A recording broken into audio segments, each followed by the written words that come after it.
પુરાણોમાં એક એવી અદ્ભુત કથા છે જે આપણને માતૃભક્તિ અને કર્તવ્યના બે સાવ અલગ અલગ રસ્તા બતાવે છે.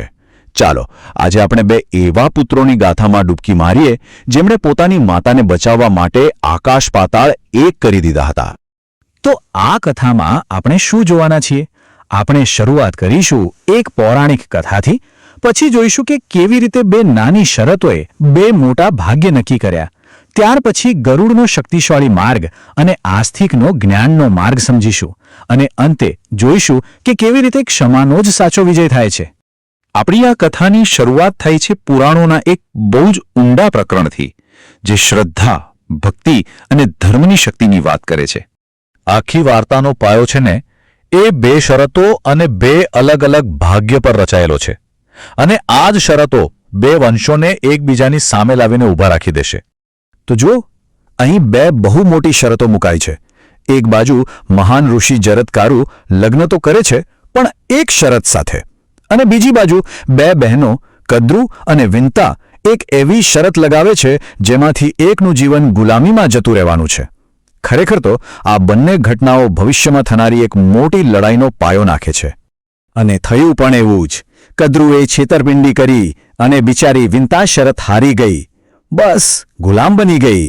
અને આ જ અન્યાય હતો જેણે એમના પુત્ર ગરુડના મનમાં ક્રાંતિની આગ લગાડી દીધી. બસ અહીંથી શરૂ થાય છે ગરુડની પ્રતિજ્ઞા. પોતાની માતાને ગુલામીની બેડીઓમાં જોઈને ગરુડનું લોહી ઉકળી ઉઠે છે. એ શક્તિ અને હિંમતના રસ્તે ચાલીને પોતાની માને આઝાદ કરાવવાનો દ્રઢ સંકલ્પ કરે છે. ગરુડ સીધા નાગો પાસે પહોંચી જાય છે અને પૂછે છે, મારી માને આઝાદ કરવી હોય તો શું કરવું પડશે?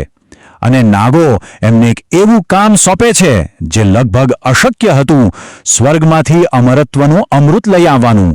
અને બસ અહીંથી જ એક મહાન સાહસની શરૂઆત થાય છે. ગરુડનો રસ્તો એકદમ સીધો અને શક્તિથી ભરેલો હતો. એ કોઈની સાથે વાટાઘાટો નથી કરતા, સીધા દેવતાઓ સાથે ભયંકર યુદ્ધ લડે છે, રસ્તામાં આવતા બધા અવરોધોને પાર કરે છે અને પોતાની જબરદસ્ત તાકાતના જોરે અમૃત મેળવીને જ રહે છે. આ હતો બળ અને પરાક્રમનો વિજય. ગરુડની આ નિસ્વાર્થ માતૃભક્તિ અને એમનું પરાક્રમ જોઈને તો ભગવાન વિષ્ણુ પણ ખુશ થઈ ગયા. એમણે ગરુડને પોતાનું વાહન બનવાનું સન્માન આપ્યું. વિચારો, એમના માટે આનાથી મોટો પુરસ્કાર બીજો કયો હોઈ શકે? ગરુડ પોતાની માતાને તો છોડાવી લાવે છે, પણ પેલી બાજુ નાગો સાથે રમત થઈ જાય છે. એમણે અમૃત મળતું નથી, એટલે એમના પરનો ખતરો તો હજી પણ મંડરાઈ રહ્યો છે. અને બસ અહીંથી જ આપણી કથા એક નવા હીરો તરફ વળાંક લે છે. હવે વાર્તામાં એન્ટ્રી થાય છે આસ્તિકની. વર્ષો વીતી જાય છે અને હવે નાગવંશ પર એક એવો ખતરો આવે છે જ્યાં શક્તિ કામ નહીં આવે. અહીં જરૂર છે એક એવા હીરોની જે જ્ઞાન અને શાંતિના માર્ગે ચાલે. થયું એવું કે રાજા જન્મેજય પોતાના પિતાના મૃત્યુનો બદલો લેવા માટે એક સર્પ યજ્ઞ શરૂ કરે છે. આ કોઈ સામાન્ય યજ્ઞ નહોતો. આ એક એવો ભયાનક યજ્ઞ હતો જેમાં આસ્તિકના મામાના વંશ સહિત આખા નાગવંશનો નાશ થઈ શકે એમ હતો. જ્યારે આખો નાગવંશ સંપૂર્ણ વિનાશની અણી પર હતો, ત્યારે એમની નજર એક જ વ્યક્તિ પર ટકી.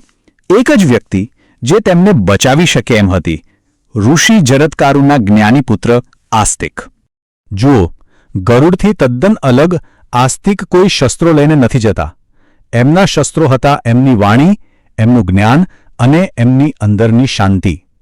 એ તો ધર્મના માર્ગે ચાલીને રાજાના ગુસ્સાને શાંત પાડવાનો પ્રયાસ કરે છે. આસ્તિક રાજા જન્મેજયને બહુ સરળ શબ્દોમાં સમજાવે છે: હે રાજન, ગુસ્સામાં લીધેલો નિર્ણય હંમેશા વિનાશ જ લાવે છે.